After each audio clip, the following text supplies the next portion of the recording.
Boa noite, pessoal. Tudo bem com vocês? Bom, percebi que tem algumas pessoas novas no cursinho, então eu vou estar me apresentando. Meu nome é Leonardo, eu faço biomedicina na UFTM, já estou para formar já, e faço parte aí do grupo de professores de redações de vocês. Hoje a gente vai estar falando um pouquinho de linguagem e persuasão, e é a aula que acho que muitos de vocês vão se encontrar. Que a gente vai falar muita coisa que já foi falado e de forma mais específica. E ao final eu vou trazer um tema de redação para vocês um pouquinho mais relaxante em relação aos que a gente está passando para vocês. Ok? Vamos lá então. Bom, então uma revisão básica.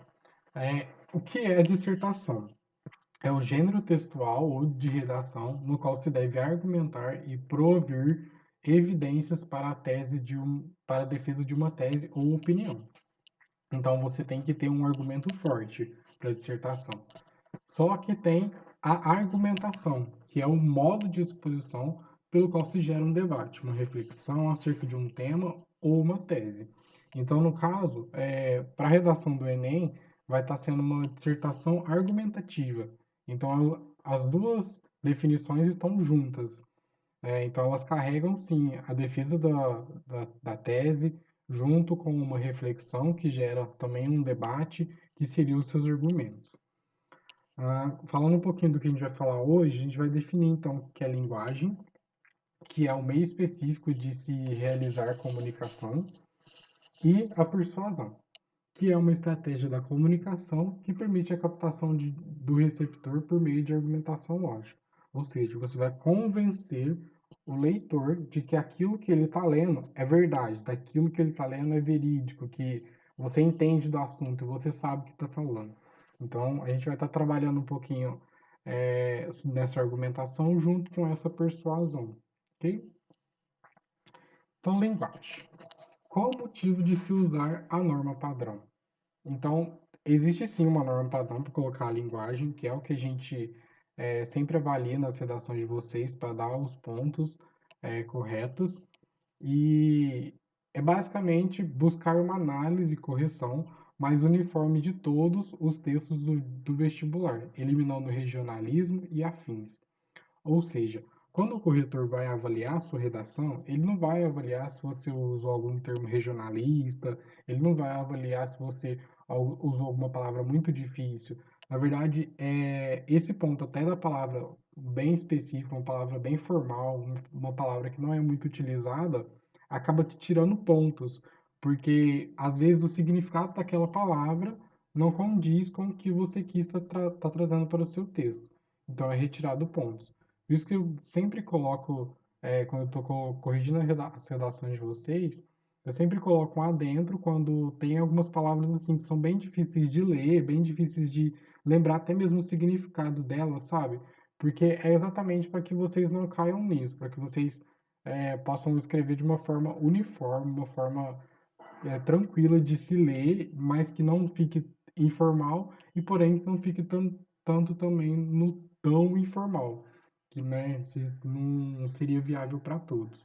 Então, isso é com o objetivo de atingir o maior número de leitores. Então, lembra sempre, gente, redigir um texto universal. Ou seja, todo mundo tem que ser capaz de ler o seu texto. A sua tia, o seu tio, o seu avô, a criança que está ali, ela tem que ser capaz de entender o que o seu texto está passando no mínimo 50%. Tá ok? Então, a norma padrão ela não quer dizer o uso correto da língua, apenas quer dizer que foi instituída dessa forma. Não podemos esquecer que a língua é usada corretamente quando cumpre a sua função, que é realizar a comunicação. Então, quando eu disse ali pelo fato do regionalismo, a gente não vai tirar ponto de vocês se vocês colocaram uma palavra que é bem regionalista. É, na verdade, isso é visto a bons olhos, isso. Porém, no entanto, ela tem que estar universal, ela tem que estar sendo possível de que muitas pessoas possam ler, de todas as pessoas possam ler. E quando a linguagem precisa ser específica? Então, aqui eu trouxe um parágrafo da Unicamp de 2012, que é um texto, e fala o seguinte: Coloque-se no lugar dos estudantes de uma escola que passou a monitorar as páginas dos seus alunos em abaixo. Em função da polêmica provocada pelo monitoramento, você resolve escrever um manifesto e recebe o apoio de vários colegas. Juntos, decidem lê-lo na próxima reunião de pais e professores, com a direção da escola. Nesse manifesto, a ser redigido na modalidade oral formal. Ou seja, qual que é a especificidade que trouxe? Havia um problema, que é o fato da escola estar sempre monitorando o que os alunos estão vendo nas redes sociais, e eles viram que isso era um problema comum de todos, e foram então redigir um manifesto que pudesse ser entendido por todos. Então, eles vão ler numa reunião, então esse texto tem que estar entendível para os pais, entendível para os professores, para a direção e até mesmo para eles mesmos, né? Para poder verificar se é válido esse manifesto, para ver se é válido essa argumentação deles. Mais para frente eu vou falar um pouquinho mais dessa história e como acabou. Bom, e quando a linguagem for um fenômeno específico, não seguindo a norma padrão escrita, o que a gente tem que fazer? A gente tem que se perguntar várias coisas, né? Quando a gente está lá se escrevendo, a gente pergunta qual o gênero do texto a ser escrito. O que eu estou escrevendo? Uma dissertação. Não é uma carta, não é um resumo, é uma dissertação. Então, a primeira pergunta a gente tem respondido. Qual é o nível de escolaridade esperado para o escritor e para o leitor? Então, o nível de escolaridade é exigido nível ensino médio. Não é porque vocês estão terminando o ensino médio, então é exigido que vocês terminem o ensino médio para poder estar entrando numa faculdade e para poder estar realizando o Enem. Então, é nível ensino médio. O leitor seriam professores de psicologia, talvez professores da área da leitura, da letras. Então, era esse nível de escolaridade que é exigido. E qual que é o perfil ideológico esperado para o escritor e leitor? Aí, gente, já entra numa coisa um pouquinho mais pessoal, porque é aqui que a gente pede para vocês fugir do senso comum, porque o perfil ideológico, ele é livre, ele é de individual. Então você tem que representar isso no seu texto, mas sempre com muito cuidado disso. E qual a classe socioeconômica pertence? O Enem foi feito para alunos de baixa renda, mas não é pelo fato dele tá sendo feito para alunos de baixa renda que ele vai ter uma correção bem tranquila, bem tranquilinha, bem tipo de boas. Não, ele vai exigir sim um nível. Então temos que tomar cuidado com isso também. E qual a faixa etária esperada de ambos? Isso a gente nem leva tanto em consideração hoje, porque a gente já sabe que o Enem abre portas para muitas pessoas de várias idades. Então a gente tem desde idosos até alunos, adolescentes fazendo essa prova. Então já não é tão exigida essa pergunta tanto não. Tá ok? E por fim, a persuasão, né? Que é para o texto atingir corretamente o leitor, deve apresentar uma construção lógica, na qual o raciocínio é apresentado de forma objetiva, progressiva e bem articulada. Eu acho que os alunos que estão aí já faz um tempo com a gente desde o começo, percebe que sempre quando eu faço as minhas correções, eu às vezes coloco que não está tendo argumentação, não está tendo a opinião dele no meio dessa redação que ele traz. E isso é um problema, porque atrapalha primeiramente na persuasão, porque não está tendo persuasão, porque para ter persuasão precisa de uma argumentação, e também não está obedecendo os critérios que é exigido do Enem, que é uma dissertação argumentativa. Tá ok? Então temos que tomar cuidado com isso também. A principal maneira de gerar persuasão em seu texto é o bom uso de conectores de discurso, advérbios, conjunções ou locuções que unem as partes da sua argumentação. Então, gente, teve uma aula que eu falei um pouco dos conectivos e trouxe para vocês um pouquinho do que era cada um deles e como utilizar alguns, mas foi só um parâmetro para vocês poderem fazer a redação de vocês. Hoje eu gostaria de mostrar alguns exemplos bem mais consistentes, bem mais certos de onde vocês vão estar usando as coisas, tá ok? Então, o primeiro que eu trouxe o primeiro exemplo é de ideia de concordância. Vocês podem estar usando efetivamente, certamente, evidentemente, com efeito e tem outros. Segundo, ideia de oposição, mas, todavia, contudo, porém, entretanto, ao contrário, por outro lado, apesar de, e tem outros. Também temos a ideia de exemplificar, que é por exemplo, é o caso de, assim. Essa parte de exemplificar a gente usa sempre para colocar a fonte, para apresentar a fonte de onde a gente está trazendo uma informação que vai auxiliar na nossa argumentação. Também temos a ideia de conclusão, que é muito utilizada principalmente na conclusão, só que ela não é exclusiva para a conclusão, vamos tomar cuidado com isso. Se obedecermos exatamente como é o parágrafo padrão, a gente vai ver que o parágrafo padrão tem a sua própria conclusão. Então, é necessário utilizar também esses conectivos. Então, de ideia de conclusão, nós temos finalmente, enfim, em suma, por consequente, por consequência, concluindo.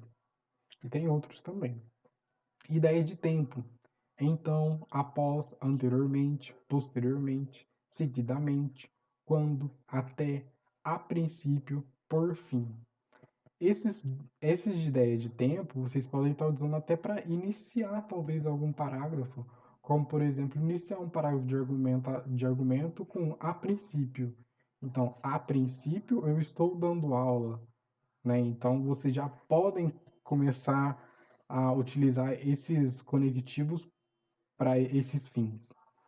Hum, Ideias de ordem. Primeiramente, em segundo lugar, em seguida, por último, também pode estar sendo utilizada para iniciar os parágrafos de vocês.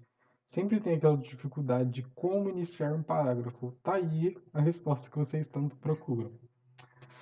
Ideia de causa. Por que, visto que, dado que, uma vez que e outros. Ideia de consequência. De tal modo, de tal forma, por isso. Temos outros também. Ideia de possibilidade. Nessa hipótese, a menos que, contanto que, supondo que, exceto se por acaso.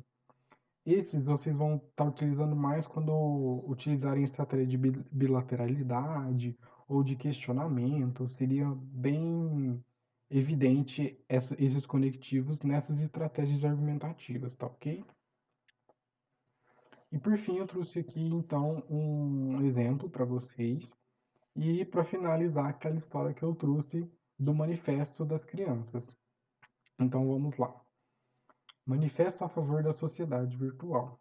Nós, estudantes da escola Hélio Cerqueira Leite, estamos aqui perante pais, professores e também direção para reivindicar nossos direitos em redes sociais. O monitoramento feito pela escola, desde que comentários feitos através do Facebook em relação à baixa produtividade das aulas de matemática foram publicados, não justifica esse controle sobre nossas postagens, que são reflexos de nossa união. Por isso, manifestamos para garantir a nossa liberdade virtual, ou a escola tem poder sobre nós até mesmo quando estamos fora dela. Também temos nossa vida pessoal, e esta inclui nossas opiniões e pensamentos. Então vocês viram que eles trouxeram um problema lá, que a baixa produtividade das aulas de matemática não se justifica pelo fato de eles estarem nas redes sociais. Isso é a opinião deles, eles estão tentando persuadir as pessoas a acreditar na opinião deles. E como que eles vão tá persuadindo? Aqui ele já coloca um argumento, que ele fala que eles também têm opiniões e pensamentos, ou seja, eles também têm a sua vida pessoal. Então, isso também deve ser respeitado. É algo que não é muito falado, porque a gente tem esse respeito mais da vida pessoal depois quando a gente entra na vida adulta, né? Mas enquanto adolescentes, jovens, a gente tem essa vida pessoal também, ela deve ser respeitada. Então aqui eles estão defendendo o posicionamento deles. Vamos terminar de ler para ver se justifica mesmo esse manifesto. Alunos, pais e até mesmo vocês, professores, junte-se a nós por esta causa. Não podemos negar a sociedade virtual, tão presente em nosso dia a dia. E quando eu digo nosso, é porque sei que não importa a qual grupo você faça parte, certamente está envolvido em redes sociais. Todos nós temos sim o direito de publicar nossas opiniões virtualmente, sem que alguém nos controle. Os comentários sobre as aulas foram apenas uma maneira que utilizamos para expor algo que pensamos sem dirigir diretamente a direção, ou seja, não cometemos nenhum erro a ponto de sermos vigiados virtualmente. Pensem nisso e logo juntem-se a nós, estudantes. Então aqui ele traz o princípio desse manifesto, o porquê que foi necessário esse manifesto. Pelo entendimento do texto, a gente vê que os jovens, os alunos, eles fizeram comentários na internet sobre as aulas, pelo possível identificar que foram comentários negativos e que a direção da escola não aceitou isso. Então, não quer dizer nem que eles estavam mexendo nas redes sociais durante as aulas. Eles simplesmente deram opiniões, a opinião deles fora da escola, no entanto, sobre a escola. E aí a direção da escola veio com o intuito de tentar negar isso a eles. Só que, como ele mesmo pergunta ali, a escola tem poder sobre nós até mesmo quando estamos fora dela? Então, isso a gente tem que tomar cuidado. E a gente percebeu aqui que esse manifesto é condizente com aquilo que eles propõem, porque eles realmente, tipo, a opinião deles foi dada fora da escola, no entanto, sobre a escola, no entanto, foram as opiniões deles, eram os pensamentos deles. Então, é justificável esse manifesto. E a gente percebe que foi bem convincente, foi bem persuasivo tudo isso. Eu mesmo tô aqui concordando com o texto. E então eles conseguiram sim persuadir. E óbvio que a gente pode verificar sim vários conectivos aqui durante esse texto. Tá ok? Bom, então da aula que eu tinha para vocês hoje era isso, um pouco de linguagem e persuasão. E agora eu gostaria de estar falando um pouquinho para vocês sobre a proposta de redação dessa semana, dessa quinzena aí que a gente vai ter, se meu computador ajudar. Bom, trouxe um tema um pouco mais leve, um pouco mais relaxante. Eu digo isso porque sempre quando chega exatamente nessa aula eu dou sempre esse tema, porque é um tema que eu gosto de ver qual a opinião de vocês. E se vocês têm essa capacidade de persuadir a minha pessoa, no caso, que vai estar corrigindo as redações de vocês. Então, o nosso tema de hoje é a família contemporânea e sua representação em questão no Brasil. E aí eu queria que vocês perguntassem o que é a família contemporânea para vocês. Se a família contemporânea é pai, mãe e filhos, se a família contemporânea para vocês é mãe solteira, é pai solteiro, é dois homens, duas mulheres, relação de avô com neto. O que é essa família contemporânea para vocês? E qual que é a representação dessa família contemporânea no Brasil? Então eu quero que vocês façam um, um pensamento, uma reflexão sobre esse tema antes de estar entrando, de já estar escrevendo já e já ir falando lá. E eu quero que vocês me convençam que sim, aquilo sim é uma família contemporânea. Mais uma vez eu já queria deixar claro para vocês que não existe certo ou errado para a família contemporânea. Vocês vão ver aqui nos textos motivacionais algumas informações que são necessárias para vocês, que vocês vão ver que eu não quero comentar porque quem lê vai identificar, quem não lê eu vou poder até mesmo identificar na redação.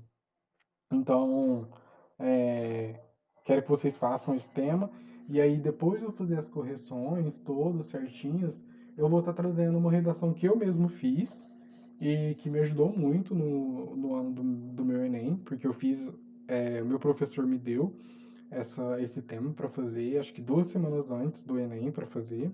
Eu fiz, falei de um tema específico e o tema que eu especifiquei na minha redação sobre família contemporânea foi o tema da redação do Enem do meu ano. E foi super tranquilo, já estava super preparado, só tive que modificar algumas coisas para que ficasse dentro do tema que estava sendo exigido no Enem. Tá certo? Então eu não vou falar muita coisa não.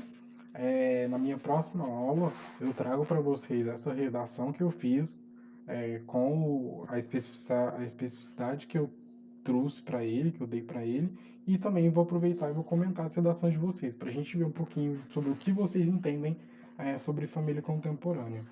Vou estar tentando, possivelmente, estar fazendo uma discussão com vocês, se vocês se interessarem também sobre esse tema, que pode ser discutido de várias formas, de vários ângulos.